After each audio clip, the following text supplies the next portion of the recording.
Eu estou aqui hoje para fazer um desabafo. Mais um desabafo em duas partes. Porque toda história tem dois lados. Ou mais.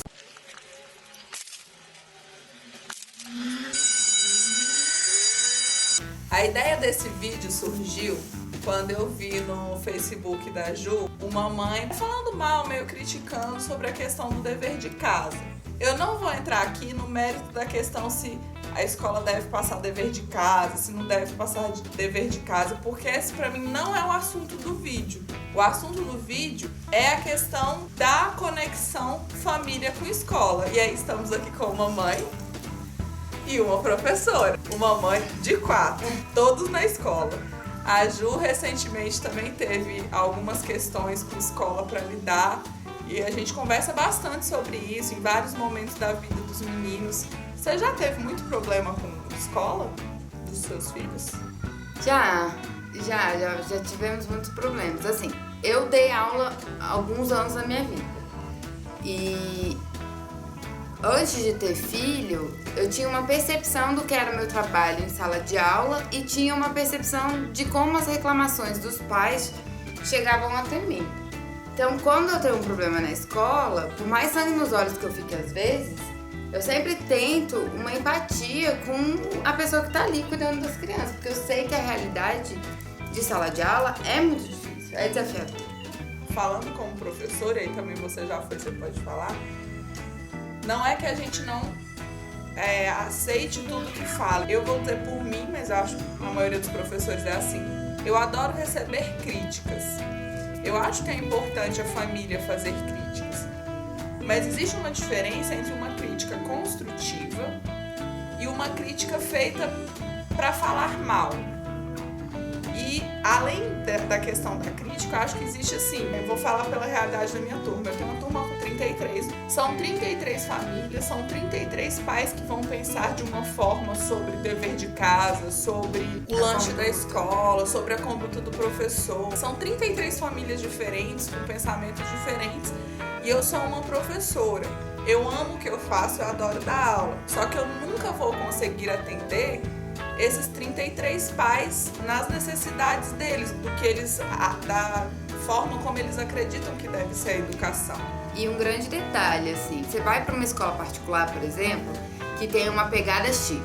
Vai ser construtivista, vai ser Waldorf, vai ser Montessori, vai ser conteudista. E mesmo assim, você não consegue agradar todo mundo. A pessoa compra um serviço baseado numa forma de atuação e mesmo assim não consegue agradar todo mundo. No nosso caso, eu tenho a Elisa em escola particular, mas os meninos em escola pública, é mais desafiador ainda, porque o pai, ele não tá comprando um serviço X.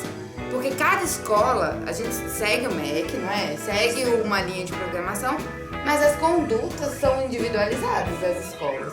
E até dos professores. Sim, você pode ter um professor que, por exemplo, brinca mais ao ar livre, que faz atividades mais concretas, e um professor que é totalmente conteudista, está dentro de sala de aula.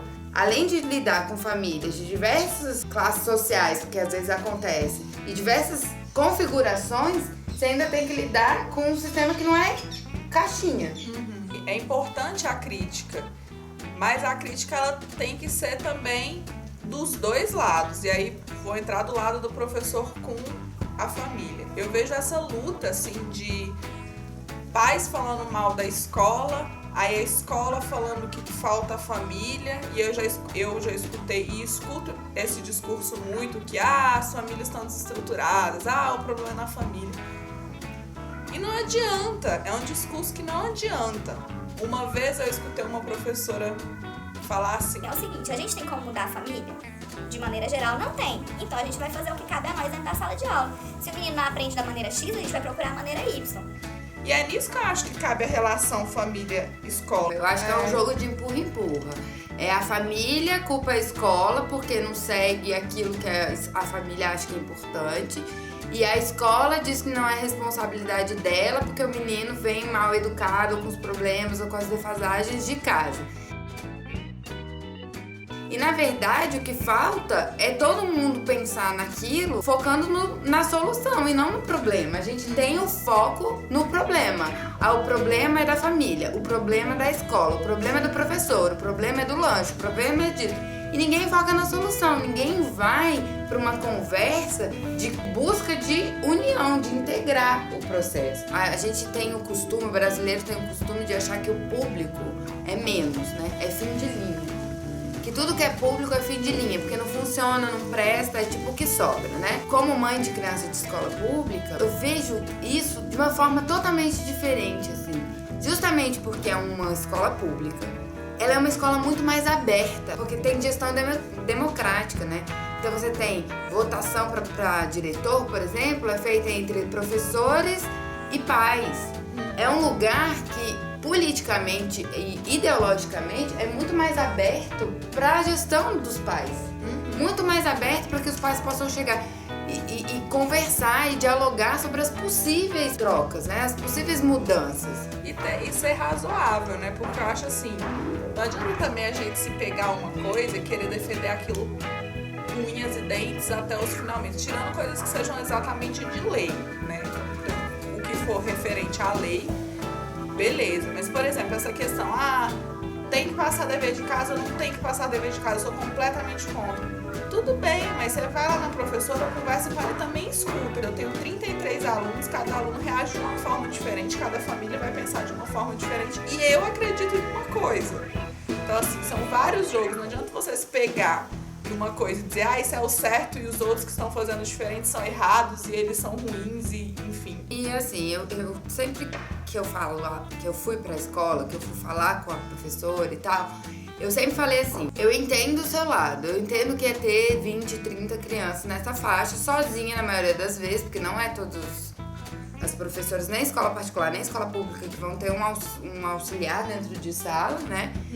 Raras as exceções, que acompanhem a turma. Então eu sei qual é a dinâmica e qual é a dificuldade, o desafio de manter dentro do nosso sistema, onde as crianças têm que ficar sentadas em frente a um quadro negro, 5, 6 horas. Então, existe uma necessidade de ordem que não é imposta pela professora, é imposta pelo sistema onde a gente está incluído, né? O professor, ele segue um sistema, infelizmente. Existem escolas aí querendo fazer diferente, mas elas ou são elitistas, né? São para quem pode pagar e elas são muito caras, ou elas vão até uma certa fase, tipo o 5º ano, depois do 6º ano a criança entra no ensino tradicional e seja o que Deus quiser. Então, várias coisas que a gente questiona hoje como pai sobre a escola não é única e exclusivamente uma decisão do professor ou uma decisão da direção. É todo um sistema que está ali em volta. Se a gente for discutir isso em âmbito, bater lá no Ministério da Educação para falar sobre isso, é uma coisa. Agora, chegar para um professor ou para uma escola, a gente só vai bater de frente, só vai ter desgaste. Eu acredito que 3 partes da sociedade são responsáveis pelos adolescentes, né? O primeiro são os pais, o segundo são os professores e o terceiro são as amizades.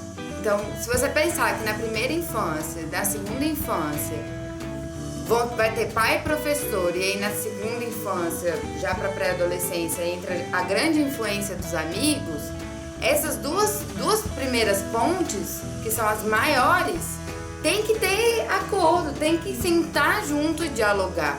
Porque você imagina que dá conflito entre marido e mulher para criar filho? Você imagina o que vai ser quando você coloca uma terceira pessoa dentro do processo educacional.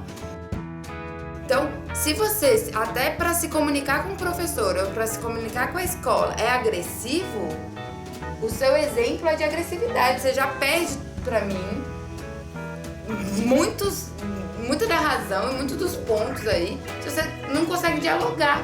Aí você cobra uma atenção, um diálogo, um tratamento exclusivo para o seu filho, mas você não consegue nem dialogar com a escola e nem dialogar com o professor, sabe? Acho que falta empatia nisso também. Não é fácil a realidade de sala de aula, não é fácil. De uma mãe que vai buscar os filhos e vê a confusão na hora da saída, e de uma pessoa que já teve dentro de sala de aula. Não é simples.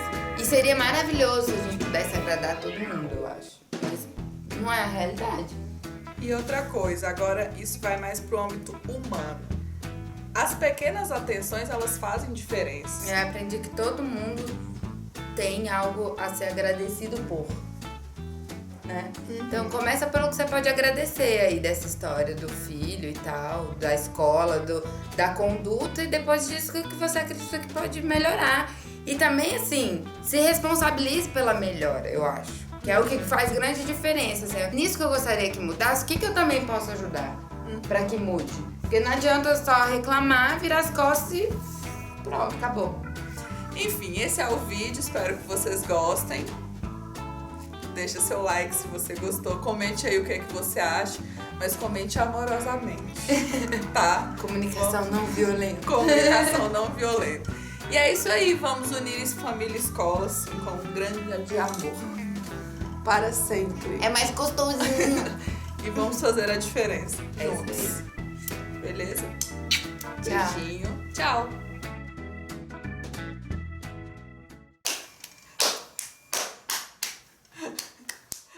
Como é que era a musiquinha? Não sei. Não, era. Não, era assim, ó. Não, era. Não, não era. É. Ah, é assim, ó. Parará, para te parará, para te parará, para te parará. Não, esse é outro que eu tô fazendo.